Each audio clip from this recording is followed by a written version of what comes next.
በኢትዮጵያ ካቶሊካዊት ቤተክርስቲያን በደቡብ ምዕራብ ኢትዮጵያ ሕዝቦች ክልል ካፋ ዞን ቦንጋ ከተማ አስተዳደር የትምህርት ተቋም እየተገነባ ሲሆን የግንባታውን ሂደት በሚመለከት የድጋፍና ክትትል መርሃ ግብር ተካሂዷል። የደቡብ ምዕራብ ኢትዮጵያ ሕዝቦች ክልል ፋይናንስ ቢሮ ምክትል ኃላፊ አቶ ሚሊዮን አለሙ የትምህርት ተቋሙ ግንባታ ተጠናቆ ለአገልግሎት እስኪበቃ በትብብር እንደሚሰራ ተናግረዋል። እስካሁን የተሰሩ የቤተ ክርስቲያኒቱ ስራዎች ለማህበረሰቡ ህይወት መለወጥ ከፍተኛ አስተዋጽኦ ማበርከታቸውን አንስተው አድንቀዋል። ለሚሰራው ስራ እንደ ክልል ትልቅ እውቅና እንሰጣለን። በእኛ ጄኔሬሽን እንኳን ብናይ ምን መሰከራቸው ስራዎች አሉ። ከጤና አንጻር፣ ከትምህርት አንጻር፣ ከግብርና አንጻር ነው። ውሃና ከመጋረጃ ጀርባ ካቶሊካዊት ቤተክርስቲያን የሚሰራቸው ሰፊ ስራዎች አሉ። ካቶሊክ ዶሚናንትሊ ኢንቮልቭ ያደረገናል። ልምዱ አለው። ተቋም ስታብሊሽ አድርጓል። የሰው ኃይሉ ፉል ነው። ሌሎች ነገሮችን ማምጣት አንጻር ሊደግፈን ስለሚችል ትልቅ ተስፋ የተጣለበት ነው። የካፋ ዞን ብልጽግና ፓርቲ ጽህፈት ቤት ኃላፊና የመንግስት ዋና ተጠሪ አቶ አጥናፉ ኃይሌ ከካፋ ዞን አካባቢ የወጡ የተማሩ ሰዎች መነሻቸው የካቶሊክ ቤተክርስቲያን ትምህርት ቤቶች መሆናቸውን ተናግረዋል። እኛ አካባቢ በተለይ ደግሞ ከዘርፎች ሁሉ ትምህርት ላይ የሰራችሁት ስራ እጅግ አስደናቂ ነው። ቀድሞ የተማሩ ሰዎች ከየት ነው የወጡት ብለን ስናስብ አብዛኞቹ ቀድሞ የተማሩ አሁን እንግዲህ በመንግስት በኩል ብዙ ተሰርቶ ትምህርት ተደራሽ ስለሆነ እንጂ ቀድሞ የተማሩ ቀድሞ ተምሮ ወጥቶ መምህር የሆኑ በሙሉ ከዚች ቤተክርስቲያን ጋር የሚገናኝ። ይህ ጉዳይ የተሳካው ህጻናት በምቹ ትምህርት ቤቶች ጥራት ያለውን ትምህርት እንዲያገኙ በመደረጉ መሆኑን አንስተዋል። ለማህበረሰቡ በማሰብ ፕሮጀክቱን ለማሳካት የታገሉ ወገኖችን አቶ አጥናፉ አመስግነዋል።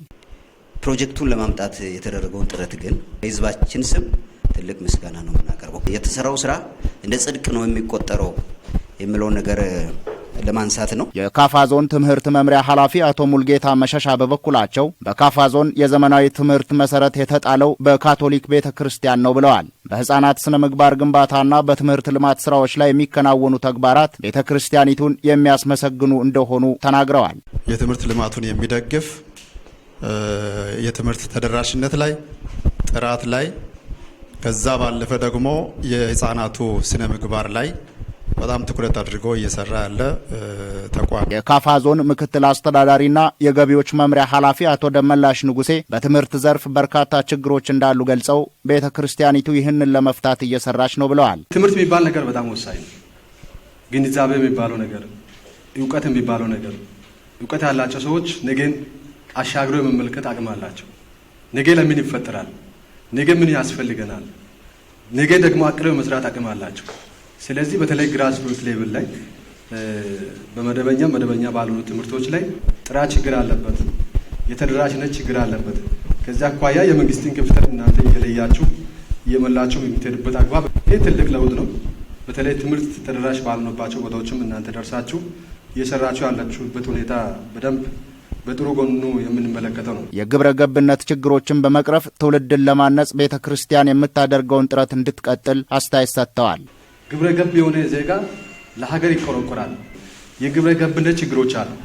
ይሄን ለመቅረፍ በተለይ ትውልዱ ማነጽ፣ ጥሩ ዜጋ፣ አካባቢው የሚያስብ ኃላፊነት የሚወስድ ዜጋን ከመፍጠር አንጻር እንደ ቪዥን ያስቀመጣችሁት ተልዕኮ እጅግ በጣም ወሳኝ ስለሆነ ይሄ ተጠናክሮ መቀጠል በጣም ያስፈልጋል የሚል እምነት አለኝ። እንደ መንግስትም ትኩረት ተሰጥቶ የተሰራ ያለበት ሁኔታ አለ። የቦንጋ ከተማ አስተዳደር ከንቲባ ዶክተር ተክላ አቡሎ የሰው ልጆችን ህይወት ለማሻሻል ከሚሰሩ የእምነት ተቋማት መካከል አንዷ የካቶሊክ ቤተክርስቲያን ናት ብለዋል። ድምጽ ሳያሰሙ በተግባር የሰው ልጆችን ህይወት ለመቀየር ከሚሰሩ ሃይማኖት ተቋማት ውስጥ ካቶሊክ ቤተክርስቲያን ከቀዳሚዎቹ ብትሰለፍ እንጂ ከኋላ ትሰለፋለች። ብዙዎቹ መንገድ ላይ ተጥሎ ይቀሩ የነበሩ ተስፋቸው የጨለመባቸው ለመማር ለመብላት ለመጉረስ ብዙ እድሎቻቸው የተዘጋባቸው ለማደግ ጉጉት ያላቸው ወጣቶችና ህፃናት ያደጉባት የተቀየሩባት ለብዙዎች የተረፉ ሰዎች የወጡባት ቤተክርስቲያንም ነች። ከተማ አስተዳደሩ ወደ ትምህርት ተቋሙ የሚያደርሰውን መንገድ ለመገንባት ከሚመለከታቸው አካላት ጋር በትብብር ይሰራልም ብለዋል። እንደ ከተማ አስተዳደሩ የሚጠበቁብን ቤት ስራዎች ላይ የተወሰኑ ሀሳቦችን አንስቼ እወስዳለሁ። አንደኛ ከመንገድ ጋር የተነሱ ጉዳዮችን እንደ ከተማ አስተዳደርን ከሚመለከታቸው አካላትን ተነጋግረን ወስደን የቤት ስራውን በተቻለ ፍጥነት እንሰራለን። የመንገዱን ጉዳይ ልውሰድ። እንደ ከተማ አስተዳደር ከሚመለከታቸው አካላት ጋር ኮሚኒኬት አድርገን በተቻለ ፍጥነት ችግሩን ለመፍታት እንሰራለን የሚለውን ነገር እንደ ቤት ስራ ለመውሰድ